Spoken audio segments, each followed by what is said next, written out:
Saam lees vers 1 net tot met vers 6, wat vir ons so 'n kort eenheid gee van die gedagte, wat dan ook vir ons die pragtige riglyn sal gee van die lewe geleef, ook ons wat hier sit vanoggend en die pad vorentoe. Dan gaan eers vir ons saam lees in die woord van die Here uit, dan sal ons saam verenig in gebed. Psalm 37 vanaf die eerste vers. 'n Psalm van Dawid. Wees nie toornig op die kwaaddoeners nie, beny hulle nie wat onreg doen nie. Want soos gras sal hulle gou verwelk, en soos groen grasspruitjies sal hulle verdroog. Vertrou op die Here en doen wat goed is. Bewoon die aarde en beoefen getrouheid. En verlustig jou in die Here, dan sal hy jou gee die begeertes van jou hart. Laat jou weg aan die Here oor en vertrou op hom, en hy sal dit uitvoer. En hy sal jou geregtigheid laat voorkom soos die lig, en jou reg soos die middag. Tot sover die skriflesing. Ons gaan veral fokus op die 5de vers. Laat jou weg aan die Here oor en vertrou op hom, en hy sal dit uitvoer. Laat jou weg aan die Here oor en vertrou op hom, en hy sal dit uitvoer. Hy sal dit doen. Tot sover die skriflesing. Ek gaan vra dat die man sal staan, dat ons ook so nader voor die Here in gebed. Kom ons bid saam. O Here, ons Here, ook op hierdie oggend saam met die afgelope week nader ons tot U met harte wat seer is. Harte wat selfs baie vrae het. Veral wanneer ons dan hier by mekaar kom om 'n lewe te herdenk. 'n Lewe wat U gegee het, 'n lewe wat vir U geleef het, maar ook 'n lewe wat deur U geneem is. En ons sit vanoggend hier in die kerk, wat ons het self nie die troos wat ons nodig het om staande te bly. Veral ook op die pad wat voor lê. En daarom smeek ons U, o Here, saam met die psalmdigter van Psalm 123, dat ons oë op U sal bly, U wat daar in die hemel troon, totdat U ons genadig is. En dat ons sal smeek, o Here, wees ons genadig, wees ons genadig, wees ons naby. Ontferm U self vir ons, maak met ons bemoeienis, vra vir die trane van ons oë af. Gee ook vir ons die sekerheid in ons harte, dat daar die beloftes wat verenig is in Jesus Christus, dat dit 'n realiteit is vir Tannie Peter. En dat ons juist daar in ons troos vind. Dit is tog wat ons leer in die Heidelbergse Katekismes vraag 1, antwoord 1, waarin vind ons troos in lewe en in sterfte? En dit is dat ons aan Jesus Christus behoort. Ons getroue saligmaker, verlosser. Met sy kosbare bloed het hy ons vrygekoop, hy is ons anker en ons vaste hoop. Dit het ons gehoor, self in die mond van Tannie Petro in die laaste oomblikke van haar lewe. Daar is net een God en Vader, daar is net een Seun, Jesus Christus, en een Heilige Gees, God die enig. Mag dit elkeen van ons se belydenis ook hierdie oggend wees. Mag ons deur die woord wat ons gelees het en wat ons gaan uitbrei op, mag ons 'n fondasie lê in vorm van hoop en oorwinning, en selfs 'n blydskap ten spyte van die afsterwe. Ons weet, Here, en ons glo dit in 'n troos ons, dat U die angel van die doderyk uitgeruk het, die grepe van die Satan van die kinders af losgemaak het, en ook die brug geword het wat lei tot die ewige lewe. Daardie brug en daardie poort wat vir Tannie Petro geopen is. Ja, sy sal nie wil terugkom nie, maak nie saak hoeveel ons vra nie. Wat dit by die woord vir ons leer is dat daar waar gelowiges hulle self bevind na die afsterwe is 'n plek van vreugde en vrede en heerlikheid en aanbidding. En ook die voorreg om in die teenwoordigheid te mag staan. Dit moet ons eintlik jaloers maak. vir ons wat agterbly, bid ons ook, Here, dat U deur die woord en deur die Gees vir ons die leiding sal gee wat ons nodig het om op die pad en die weg van die Here te bly, ook ons lewenspaaie en weg aan U toe te vertrou. Want ons weet, ons bely dit elke liewe dag van ons lewe, ons kan nie sonder U. Mag ons saam met Moses daar in Eksodus 32 en 33 ook sê, O Here, laat ons genade in U oë vind. Want ons wil nie een tree loop as U nie saam met ons stap nie.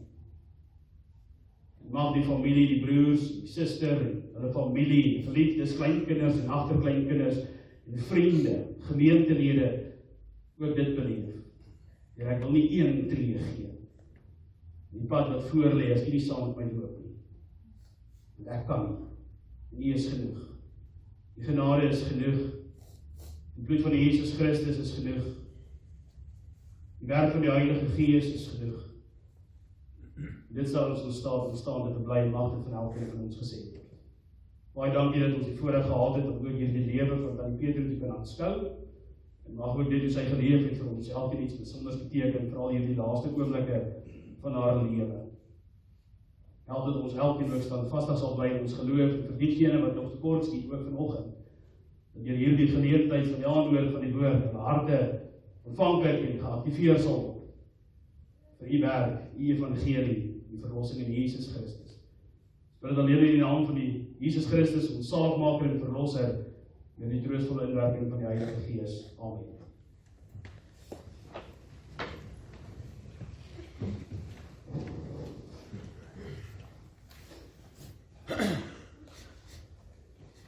Geliefde familie en vriende, in ons Here Jesus Christus, ons is vanoggend hier in die kerk van die Here, met seer harte, want die graf is geopen, die graf is oop.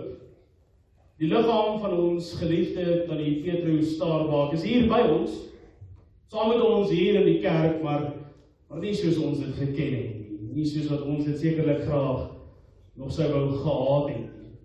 Haar lewe het tot 'n einde gekom, haar stem en gelag het stil geword. Haar wedloop het sy voltooi, die lewenspad wat sy moes loop, het tot op 'n einde gekom. Haar 90 jaar se stryd hier in die tydelike het ook uiteindelik tot 'n einde gekom. Die hande wat vir soveel jare gewerk, versorg en gedra het nou tot rus gekom. Die moeite en die aardse arbeid het geëindig. En in hierdie oomblik voel ons die gewig ook van alles wat was. Die jare, die herinneringe, maar ook die leemte wat nou agterbly. Die dood van iemand wat 90 jaar geleef het, bring nie net vir ons pyn en hartseer by die afskeid nie. Dit herinner ons ook aan die baie dinge wat sy deur die jare moes ervaar en deur die jare ook self moes beleef het. Die liggaam wat swakker word en mettertyd afbreek. Die krag wat minder word, daarmee saam ook toenemende afhanklikheid. Die Petrus het baie geloop en lang baie geloop. Sy het baie vreugdes geken. Baie lekker dinge geken en selfs ook beleef en gedoen. Baie hoogtepunte ervaar en beleef, maar sy het ook soos enige ander mens hier in die duidelike, die swaar en die seer van verlies geken en ook self beleef. In 'n oomblik soos hierdie, as ons by mekaar kom by die kerk, by 'n begrafnisdiens van 'n geliefde, dan gebeur dit baie maklik dat ons hart 'n klomp vrae wil vra. Soekend na antwoorde op die sin van die lewe en die hoekoms en die waarom. Die hart van die mens is geneig om tot die Here te nader deur hom te vra. O Here, waarom? O Here, hoekom? Ons verstaan nie altyd die Here se weë nie, of die pad wat hy vir elkeen van ons uitgekerf het of neergepen het deur die pen van sy raadsplan en sy lewe nie. Soms en so gereeld wil ons hê dat die Here vir ons verduidelik wat die pad is waarop ons loop, of waarheen ons op pad is, of wat die sin van die pad is waarop ons loop. Soveel keer in ons lewens smag ons en is ons soekend na antwoorde, na na duidelikheid en selfs ook deursigtigheid. Maar die Here kom vandag nie noodwendig met antwoorde op al ons vrae nie. Hy kom nie vandag noodwendig met antwoorde op die sin van die lewe nie. Maar hy kom met iets beters. Hy kom met iets meers. Iets wat noodsaaklik is, iets waar sonder nie een van ons kan nie. En dit is met onsself. Hy kom met homself na ons toe en sy woord, en dan sê hy vir ons vanoggend, soos ons dan ook saam gelees het in vers 5, laat jou weg aan die Here oor en vertrou op hom, en hy sal dit uitvoer, hy sal dit doen. Dit is die woorde waarop ons toekom, dis die dag van vandag, môre en elke dag moet rus. Psalm 37 herinner ons daaraan dat die mense lewe hier op aarde nie permanent is, die realiteit en die finaliteit van die dood is 'n absolute realiteit. Ons is soos gras, sê die psalmdigter, wat groen is, wat 'n tyd groen is, maar verdor en dan verwelk. Die sterkste mens word swak. Die jong mens word oud. Die liggaam wat vandag sterk is en baie kan doen, is môre dalk swak, eendag verloor dit sy krag. Dis juist hierdie waarheid wat ons uit die Psalm lees, wat ons wil wegkry juist van die gedagte af dat ons self in beheer is en dat ons self besig is om ons lewe te skryf. En dat ons self besig is om ons einde van ons lewe te beplan en dat die dinge gaan gebeur soos wat ons beplan. Dat ons wegvat van hierdie gedagte waar ek en jy in beheer is van ons asemteug en oogknip en voetstappe. Dis die doel van hierdie Psalm. Ja, ons wil dikwels ons lewenspaaie verstaan, ons wil die toekoms beheer en ons wil weet waarom dinge gebeur en wat die uiteinde sal wees. Maar die Here roep ons dan ook vanoggend na 'n ander plek toe. Sy doel vanoggend is nie om ons te roep na selfvertroue met die gevoel van ek is in staat of ek sal nie. Wanneer die Here roep ons vanoggend na ware standvastige geloof in hom alleen. Die Here roep ons nie na beheer nie, maar na oorgawe om ook onsself oor te gee aan die Here, ons wil en ons wese. Luister daarom na hierdie kosbare woorde wat die psalmdigter vir ons sê, en ek herhaal dit, want dit is ook die wense gewees van die Petro, dat ons dit moet aanhoor tydens haar diens. Laat jou weg aan die Here oor, en vertrou op hom, en hy sal dit doen. Jou weg beteken jou hele lewenspad. Beteken alles wie jy is en wat jy is. Jou jare, jou vreugdes, jou hoogtepunte, jou geluk, jou vrede, jou bekommernisse, dit wat jou angstig maak, jou hartseer, jou gesondheid, jou swakheid, jou vrae, jou toekoms. En selfs ook jou laaste dae, want nie een van ons weet wanneer ons laaste dag sal aanbreek nie, en daarom sê die psalmdigter, plaas jou hele weg in die Here. Nie maar bloot net in die hande van die Here nie, maar in die Here, in wie hy self is, in die karakter wie hy is. Dat nooit teleurstel nie. In die uitgang, in die ingang van sy kinders bewaar, van nou af tot in alle ewigheid. Wie se goedertierenheid van geslag tot geslag gesien en beleef sal word, soos ons dit ook met ons eie oë aanskou het. Die Here sê nie vanoggend vir ons, hou alles vas en gee net vir my dit wat vir jou te swaar geword het nie, of dit wat jy nie meer kan dra nie. O nee, dit is nie wat die Here sê nie. Hy sê, gee jou weg oor aan my. Dit beteken dat ons kan sê, o Here, ek verstaan nie, dit maak nie vir my sin nie, maar ek vertrou op U, want U weet. Ek kan nie alles beheer nie. Ek besef my swakheid en my nietigheid, en dat ek nie in staat is nie, maar U kan, want U het, en U sal. Hy Ek weet nie wat voor lê. Die pad is duister en onbekend. Ek weet nie eers hoe ek van nou af vorentoe gaan nie. Routines moet verander word. Maar U weet. U sê vir my, wees stil en weet, ek is die Here. Ek is in beheer. Vir iemand wat 90 jaar geleef het, kry hierdie woorde en hierdie psalm besondere diepte. Ek verstaan hoekom dat die Petrus ook vasgeklou het aan hierdie gedagte. 'n Lang lewe. Leer 'n mens dat baie dinge buite jou beheer is. En baie dinge gebeur nie soos jy dit beplan het, of selfs ook op voorberei het. Mense kom en mense gaan, mense vir wie jy lief is, mense vir wie jy jou hele lewe sien, saam oud word het.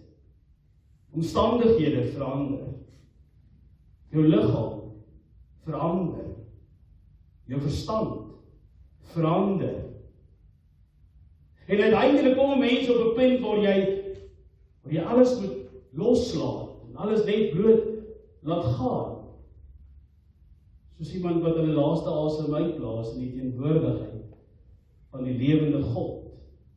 Maar die wonder van die geloof is juist dit, wanneer ons alles moet loslaat, moet breek met dit wat ons hier op die aarde bind en hou, hoef ons nie die Here te los nie, en kan ons met sekerheid weet, hy sal jou en ons nie los nie. En Dawid volg dit op, met hierdie pragtige woorde, hy sê dan, vertrou op hom. Asof Dawid vir ons wil sê, met trane in sy oë en op sy knieë, ek weet waarvan ek praat, ek is hier keer op keer, dalk jou eerste keer, maar my hoeveelste keer, hoor wat ek vir julle sê, dit troos. Dit stel jou in staat om op te staan en aan te gaan. Dit stel jou in staat om op die weg van die Here te volhard, ten spyte van verlies, hartseer, seer. Om te vertrou beteken nie jy sal alles verstaan nie. Om te vertrou beteken ook nie jy sal antwoorde op al jou vrae kry nie. Om te vertrou beteken ook nie alles sal spontaan ewe skielik net vir jou sin maak nie.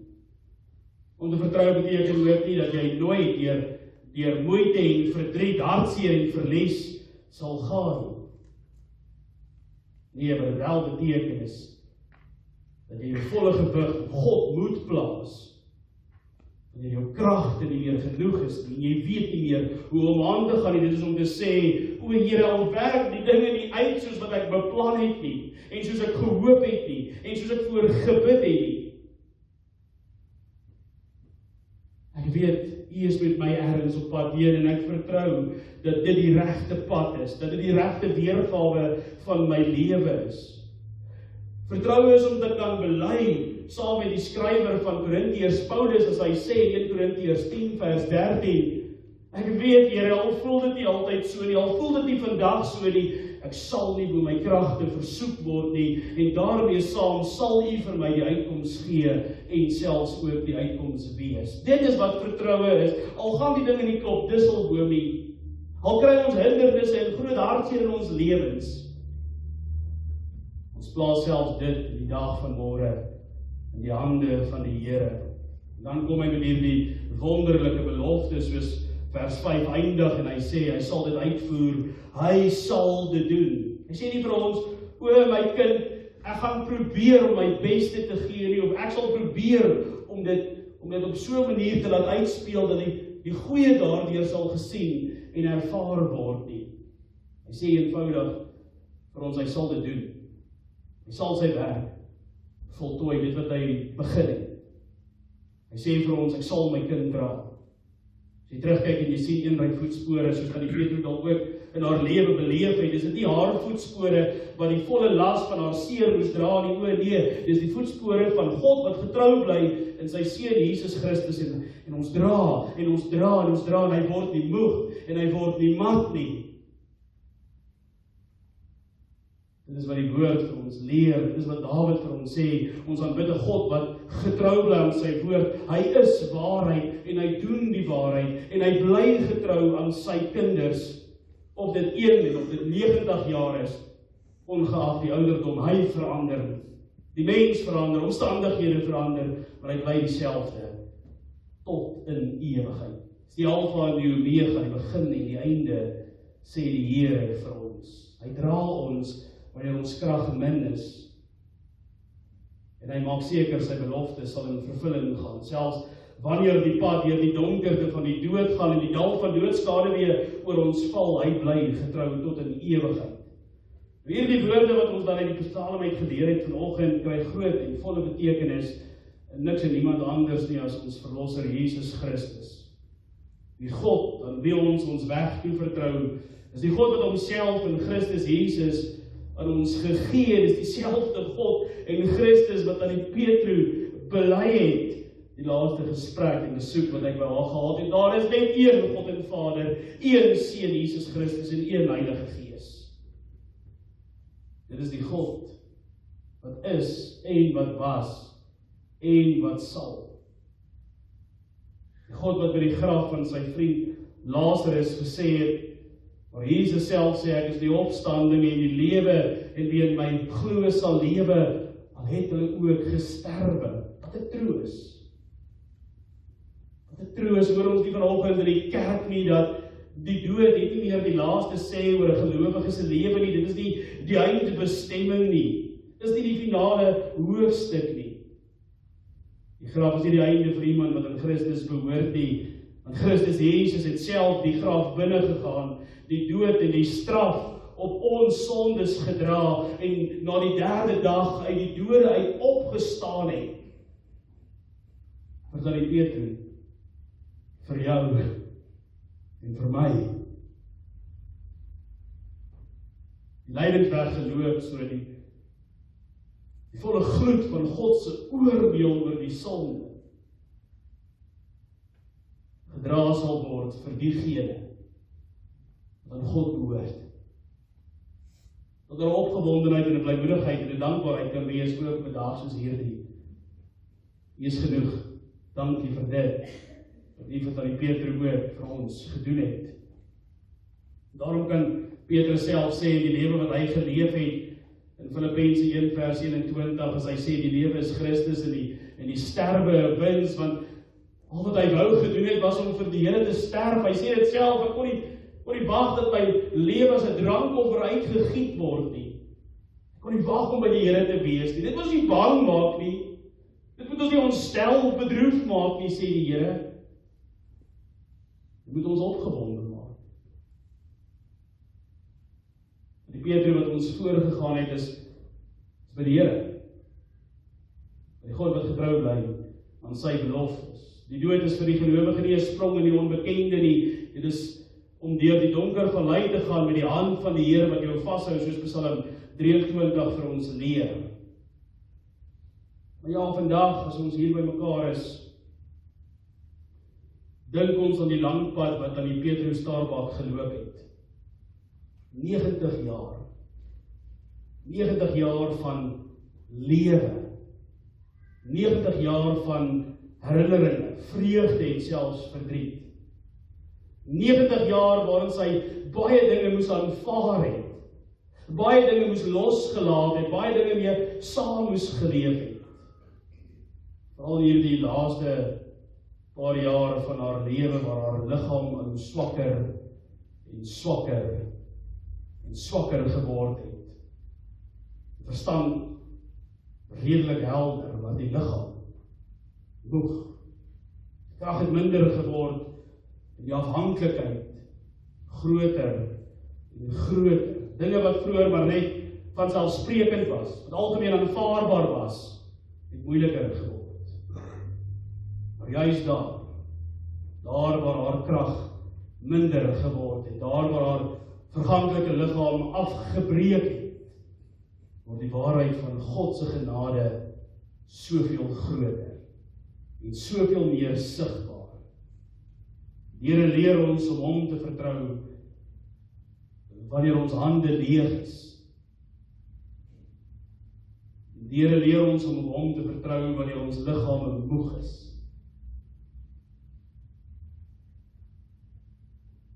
Dit is die laaste hoofstuk van Tannie Petrus se lewe gewees. Haar liggaam was moeg. Maar sy het oorgegee, sy het die weg van die Here vertrou, sy het gesoek en gesmeek om by die huis van die Here te wees. Sy was nie bang nie. En sy sal verseker nie wil terugkom nie. Na die laaste gedeelte van haar lewe het sy oorgegee aan die Here en die Here het sy beloftes gestand gedoen en hy het haar gedra deur die dood tot by haar ewige tuiste. Die aardse stryd van tannie Petro is verby, haar swakheid is verby, vir die gelowige wag die volle heerlikheid van Christus en die ewige lewe vir ons almagtige God. Met ons laaste besoek het tannie Petro baie angsbevange gelyk, baie emosioneel gewees en ek het gevra vir haar, wat is fout tannie? Soos wat sy sekerlik maar gereeld gesê het, alles. Ek het vir haar gesê, tannie sal bietjie meer spesifiek moet wees, en sy het vir my sê, sy wil hierdie klip in haar hart uithaal. Ek vra vir haar tannie Petro, watter klip? Sy wil hierdie hart van klip met 'n hart van vlees word. En onmiddellik die gedagte van Jesegiel 36 daarvan vers 25 kom my op. Ek weet presies wat tannie Petro bedoel. Die hart van klip, die ongehoorsame hart, die sondige hart, die hart wat die dood verdien, die ewige dood. Sy wil die Here dit van haar wegneem en die hart van vlees, van redding, van verlossing gee. Met groot opgewondenheid, sodat ek daar min weet dat dit ons laaste oomblik en haar sterfbed geleentheid is. Sê ek vir tannie Petro, God het dit klaar gedoen. Hy het reeds daar die hart van klip verwyder en die hart van vlees gegee en kan die besit daar die hart. En ek wil vir jy sê, jy moes daar gewees het om dit te beleef, maar tannie Petro het so gebewe, so geruk, sy was so angstig gewees. En na daardie gesprek was hy so rustig. Rustig, geliefdes, ek sê vir jy, rustig. Dit is wat oorgawe beteken. Dit is wat dit beteken om jou weg aan die Here toe te vertrou. Dit is wat beteken om jou dag, jou asem teeg, jou oog knip en jou voetstap in die Here te anker en te plaas. 'n Mens beleef daai rustigheid en daardie vrede wat alle verstand te bowe gaan, dat jy in hierdie wêreld nie sal vind nie. 'n volkome blydskap wat Johannes vir ons sê in 1 Johannes 1 vers 1 tot 4, veral vers 4, wanneer jy in gemeenskap met God die Vader en sy Seun Jesus Christus leef. Wanneer jy werklik intiem met God leef. Dit is wat aan die Petro vir my geleer het. Daar was nie vrees vir die dood nie. Daar was 'n vrees dat sy God teleurstel. Daar was 'n vrees dat sy nie goed genoeg is nie. Die belofte wat die Here maak is, hy sê, my kind, my genade is vir jou genoeg, want in jou swakheid word my krag volbring. Daarom sê Paulus, roem ek liewer oor my swakhede, want as ek swak is, dan is ek sterk. En soos 1, 2, 3, word aan die Petro 'n oorwinnaar. Oorwin sy hierdie aardse lewe, hierdie tydelike lewe. Word sy bekroon met die lavierkrans van die ewigheid. Is dit nie vir 'n mens rustigheid en kalmte bring, en vreugde in ons hart wat geskied nie, dan is daar min dinge wat sal help. Dis daar bekom, en die Petro ook in 'n gedagte daar hierdie teks met ons deel. Is dat ons ook kan beleef wat sy beleef het. En ons kan dit vandag beleef. En elke dag ook en dit wat vir ons voor lê. En Petro se lewe herinner ons aan hierdie waarheid. Ons hoef nie die hele pad te verstaan nie en alles hoef nie sin te maak nie. En ons het nie nodig om antwoord op al ons vrae te hê nie. Ons moet net aan die Here toe vertrou. Eenvoudig soos dit. Vandag mag julle huil. Julle mag die leemte voel en julle sal dit nog voel. En dan gaan nog die stem en die lag, die sin vir humor wat aan die Petro baie is. Jy moet vasthou in die herinneringe, julle moet koester. Julle mag hartseer wees vir iemand wat 90 jaar in hierdie aardse lewe geleef het, 'n verskil gemaak het. Die wêreld is nie 'n beter plek sonder hom. Ons kan dit vir mekaar sê. Maar julle hoef nie die toekoms self te dra nie. Laat julle weg oor aan die Here. Dit is dan waarmee ons ook moet huis toe gaan. En ek sluit af Laat jou hart en jou lewe oor aan die Here. Wanneer die hart nie meer weet nie, vertrou op die Here. Wanneer die pad donker word, vertrou op die Here. Wanneer jy moet loslaat of moet breek, die dinge wat jou bind op hierdie aarde of weghou van die Here af, vertrou op die Here. Wanneer jy eendag ook by die einde van jou lewe kom, mag jy ook vertrou op die Here. Want hy is die God van elke tree, ook die laaste tree. En hy is die God wat aan die ander kant vir ons wag. Laat jou weg oor aan die Here. Vertrou op hom. Hy sal dit doen. Dit wat hy beloof het. Daarom hoef ons nie vandag te sê ons weet presies waarom alles gebeur het nie. Dit maak vir ons sin. Ons kan vanoggend dan ook iets groters sê as ons onsself voorberei vir die graf. Ons weet aan wie dat die Petrus behoort. En ons weet aan wie ons behoort. Ons weet wie ons dra. Ons weet wie die dood oorwin het. Ons weet wie die graf eendag sal oopmaak. En daarom kan ons selfs met trane in ons oë sê vanoggend, die pad is in sy hand. My lewe is in sy hand. Die dood is in sy hand. En dan die Petrus is in sy hand. En ook ek en jy. Ons is in sy hand. Laat ons daarom ons weg aan die Here oorlaat. Laat ons werklik hom vertrou. Hy sal doen wat hy gesê het. Solid glory aan God al die eer. Amen.